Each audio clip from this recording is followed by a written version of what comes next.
Hey guys, Ken here from the Retro Toy Escapades channel in Malaysia. On the channel today, I'll be doing a review of the brand new mini comic that comes with MOTU Origins Wave 12, Assassin's Aim. As expected with all the new mini comics that have been coming out, a Rulers of the Sun character takes center stage in the story, and this time around it's Hypno. We're gonna need this comic to explain to us just who exactly Hypno is though, but as you can see from the cover, he gets the main spotlight. I mean, you get to see Roboto's back and like parts of Tang Lashaw, but Hypno is seen full-bodied and right in front with his falcon friend and lollipop in hand. Since we're doing mini comics here, I wanted to give a shout out to Rob over at Masters of the Mini Comics, who has a really great channel on YouTube where he and his friends do narration and voiceovers for MOTU mini comics and adventure books from both vintage and present day. Totally fun and entertaining stuff. I'll put a link to his channel in the description box below, so do check it out.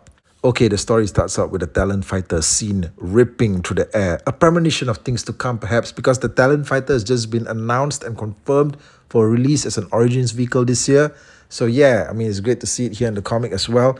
Inside the talent fighter, we see Roboto and Hypno. They're talking to He-Man on a communications link. He-Man is conveying to them the importance of the mission they're supposed to be on. Apparently, they're supposed to stop Tang Lashaw. Something's happening there. If they don't stop him, the Snake Man will apparently squeeze the life out of Eternia and the entire universe itself. Apparently, He-Man can't be with them because he's supposed to be stopping King Hiss with something. I know there's something going on with King Hiss. He just says here that he's got to deal with King Hiss. But you know what? He just mentioned here that the fate of the universe itself is at stake. Okay, so which seems more important? You think that he maybe rearranged the roster so that he could be involved in this particular mission? I don't know, man. Okay, anyway, both of these guys arrive at the destination. As they land, Roboto asks Hypno how does he feel about the mission. Hypno replies him by saying, "Resolute. I've seen what the future holds. If we fail, all is lost." Now, what did he mean there when he said that he's seen what the future holds? I mean, just what exactly are his abilities? Okay, I mean, what can this guy do? All right, I guess we'll find out. But then he goes on to say that, well, he remarks here, curious that a robot is concerned with emotions. Right. I mean, it seemed like a casual enough question. I guess they just met, okay, both of these guys. I mean, Roboto's been around for a long time though, okay? But yeah, they probably just met and they're already going together on their first mission or something like that. Anyway, Roboto replies him by saying, "We must all strive to be more than what we are." I guess in a nutshell, what he's trying to say is just that he's constantly trying to find ways to just better himself. All right, man, go Roboto, go. Okay, meanwhile, at Snake Mountain, it appears to be a time of celebration. So the Snake Men have prepared a feast, okay, for Skeletor and his team. The Snake Men that we see here comprise of Tang Lashaw, Cobra Khan, and Ratlaw, aka the figures that have been released so far. Okay, so they've prepared a feast in honor of Skeletor. And yeah, I mean, you know, made me wonder actually for a minute there, who is their regular chef? Okay, who normally prepares the meals at Snake Mountain? Right? Because it seems that the Snake Man had access to their kitchen to prepare a whole feast for them. And also in the team here, we see Merman and Evelyn. And the feast that's been prepared, man, this thing looks worse than the, the palace scene in Indiana Jones and the Temple of Doom. Okay, it's like just teeming with stuff that looks alive. Slimy reptilian stuff, insects, bugs. Okay, yeah. So apparently they're all sitting down to eat. The thing that really got me wondering is that I can understand monsters like Merman and the Snake Man and, even Skeletor feasting on stuff like this, but Evelyn too? Really? I mean, okay, so while they're seated, Skeletor is reminiscing about the time when the divided power sword came into his possession, and he felt that it was an omen, right? A sign of things to come, that the powers of Grayskull would soon be his. When suddenly, Tang Lashaw rises to strike at him. Yeah. And then at the same time, Roboto and Hypno both turn up. Okay. They suddenly just materialize, in the middle of all this, okay, inside Snake Mountain. How did they do that? Right? I mean, how did they get in there? Must be some of, Hypno's unexplained powers. Okay. This guy seems to be able to do anything. Okay. Anyway, Hypno has this, huge dialogue scene here. It says here, "Behold, Hypno, descendant of Ra, a member of Sunman's Rulers of the Sun." See, this whole sentence here is highlighted in red. Okay, this is an important sentence. "A member of Sunman's Rulers of the Sun. My eyes can see the future, which is why we are here." Man, so it's official that this guy can see, things that are about to happen. I mean, how do you stop somebody like that? Okay, I mean, this guy's like virtually unstoppable. He's got like the helmet of hypnosis, the wand of mesmerization. He's got an attack falcon. And now you're telling me that he can even see the future? I mean, this guy is just virtually unstoppable. How do you fight somebody like that? You can't fight someone who can see the future. You just can't, okay? Anyway, he tries to warn Skeletor here, by telling him that the Snake Men have tricked him. Well, duh, because, Tang Lasher already tried to attack him. But it seems that the Snake Men are actually, in fact, after the Power Sword. Skeletor's half of the Power Sword.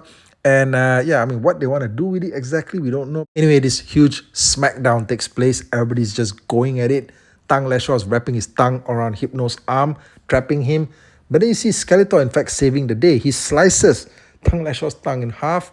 Hypno here unleashes the falcon on them, and it seems that the Snake Men start to retreat, okay? It's like the falcon swoops in to attack them, and Tang Lasher just goes, escape! I mean, I don't get it, okay? There's like 3 of them, right? They can't take on these guys, they're Snake Men. By the way, I just realized that in this particular panel here where Hypno goes, hold your tongue, fiend, the word fiend is misspelled. It should be F-I-E-N-D.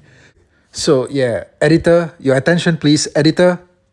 Okay, then Roboto takes down Tang Lasher by blasting him in his tracks. But then he gets struck by Skeletor. This next bit here is a little bit confusing because Skeletor is asking Roboto why did he try to save him.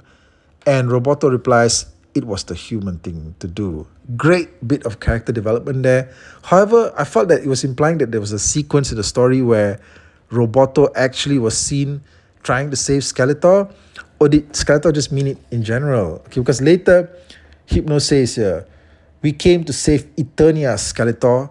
Your fate and that sword are intertwined in ways that you can't comprehend. I foresaw it. So Hypno's reply to Skeletor and his gang seemed more general as to why they were there, trying to save all of Eternia. But when Skeletor posed the question to Roboto and Roboto replied him by saying that it was the human thing to do, it felt more personal, like, Roboto personally tried to save Skeletor from something. And yeah, well, it just seemed a little bit off. Anyway, Hypno has this showdown with Skeletor there. And you get this panel here that you probably thought you'd never see. The Lollipop Wand versus the Power Sword. Yeah, but it seems that, maybe, the wand is actually channeling Hypno's ability to see into the future. I'm not sure because he's holding it up here. And then he says that he will reveal to Skeletor his final fate. And there's something that happens here because, it happens off panel, but Skeletor is just screaming here, no, of all the ways to die. So it appears that Skeletor is being shown a vision of his own demise, something that probably happens at some point in the future, I suppose. And whatever it is, it just terrifies him, okay? So the battle comes to an end, right? That's the last that we ever see of them, okay? The bad guys here, right? After this terrifying vision that Hypno had shown Skeletor, that's the end of that particular battle. But it seems that something else is happening here. Because suddenly you see that Roboto is being wrapped up by this giant-looking green tentacle that's apparently the mutated form of the sliced tongue from Tang Lasher. You kind of wonder, like, how did this actually develop? You go back to the earlier panel, you see the scene here where Skeletor actually strikes Roboto with a sword, and there's a bit of the sliced off tongue that, well, we see it in the air actually, but apparently it just, wrapped around Roboto and it grew, okay? I didn't know that was possible, right? It's like some freaking mutated tongue. Is that the nature of Tang Lasher's tongue? It's like it just grows and mutates if it's separated. Okay, I don't know, okay, but this thing turns into something that looks like the Blob, okay, one from the movie, back in the day, the 1950s one. The 80s version was fantastic though. Yeah, it just becomes something like this blob, right? And it tries to attack them. And then suddenly, there's a blast of laser fire that appears out of nowhere. This whole tongue monster thing is like, a pile of smoke. And it appears that He-Man has returned. He-Man is in the Talon Fighter. He has used the Talon Fighter to blast this worm monster, tongue worm monster, okay? And he ends the whole story with this, great one-liner. It says, snakes were never good at guarding their tongues. Okay, all right. So the story just ends, all right? Basically on that note, we assume that the threat is been dealt with. There's something I was a bit curious about though, because how did He-Man actually get there? He-Man is seen here in the Talon Fighter. I assume that this is the same talent fighter that both Roboto and Hypno arrived in. So maybe He-Man just appeared in something else, climbed onto the talent fighter and used the laser to blast the mutated tongue monster. Okay, so He-Man ends up saving the day. He skipped out on most of the big battle, but it turned up just at the end. Right, see it through. There's something else I was wondering about in this whole story, because the use of the talent fighter here, and when you base it against established MOTU mythology, apparently it's been stated that only He-Man is able to actually pilot and operate the talent fighter. Nobody else can pilot this thing. So how is it possible that Roboto was seen piloting the talent fighter? I don't know. Maybe there were stories before this where similar situations took place. Different people were seen piloting the talent fighter. Maybe you can let me know in the comment section. Or maybe it's because Roboto is a machine, so the rules don't really apply to him. Beats me, man. But either way, that's the review. That's my look at the mini comic for MOTU Origins Wave 12. And you know what, guys? At the end of it all, I'm actually still wondering though, how does the title Assassin's Aim relate to everything that you just saw unfold in the story?